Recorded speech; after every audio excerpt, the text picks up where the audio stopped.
describe him to me. And Muslims, look at the description of your Rasul. And for some, this would be the first time you hear what your Prophet looked like. I saw a man of striking appearance.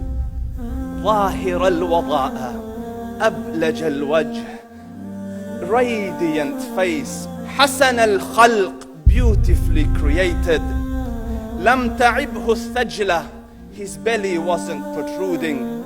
ولم تزر به السعلة, nor was his head disproportionate and small. وسيم قسيم, proportionate and delicate, finely made, a specimen of a creation. في عينيه دعج, in his eyes there was a contrast. The dark was immensely dark, the white was excessively white. وفي أشفاره وطف, and his eyelashes were long. وفي صوته صهل, and in his voice was a natural echo. وفي عنقه سطع, and his neck was elegantly long. وفي لحيته كثاثة, his beard was full and thick.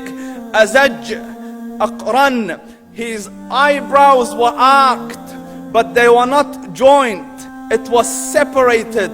In summit فعليه الوقار, when he was silent, dignity covered him. وإن تكلم سماه وعلاه البهاء, and when he spoke, it was audible and clear, almost commanding and overtaking.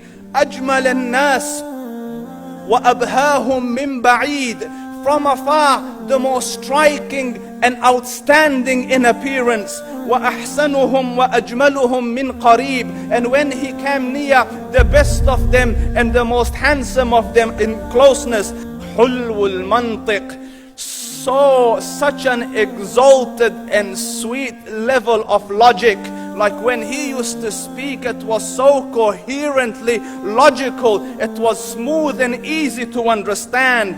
فصل لا نزر ولا هذر, he was to the point, not excessive nor too short. كأن منطقه خرزات نظم يتحدرن, his logic, his utterances, his words were like jewels coming out of a necklace, calculated, polished, one after the other, it would flow magically. ربعة, he was medium in height.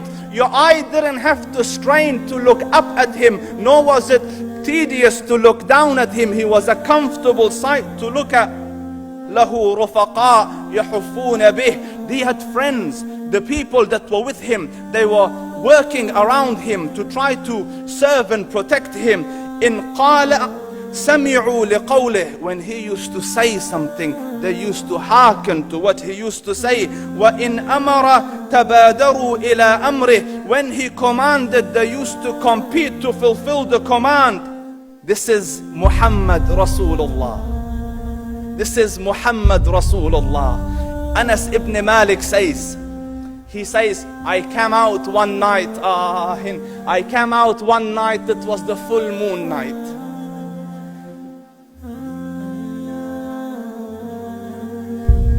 And I looked at the moon, and in the desert, understand, the moon is an awesome sight. It is smooth, it is radiant, it is clear, it is gentle compared to the scorching sun at which they are used to.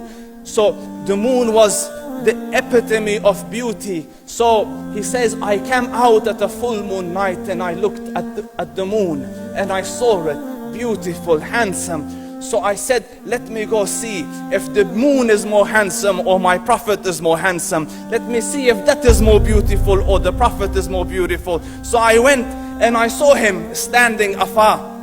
So I looked at his face, and I looked at the moon, and I looked at his face, and I looked at the moon, and I looked at his face, and I looked at the moon. And he said, Wallahi, he was more handsome than the moon in its entirety. That is just the look of your Rasul. Aisha radiyallahu anha says, I was sewing with the needle. My needle dropped in the dark. I couldn't find it. I said, Ya Rasul, I can't find it. He moved his face close, and I swear, out of the radiance of his face, I found my needle. And the Prophet sallallahu alaihi wasallam was mind-bogglingly handsome, but his handsomeness was covered with waqar and jalal and hayba. The Sahaba say, when we used to sit at his feet, two feelings conflicting would come on the heart. The first one, you wanted to look at him. You wanted to behold the majesty of his face. And when you wanted to look up, shyness used to overtake you, so you used to look down. Amr ibn al-As says, I sat with him many times, but if you ask me to describe his face, I can't describe it. I wouldn't be able to look up to him ijlalan wa ta'zeeman. I couldn't look up at him. And that is why he didn't have the problems that Yusuf alayhi salam had. Because it was difficult to penetrate the awe and the splendor of the Rasul.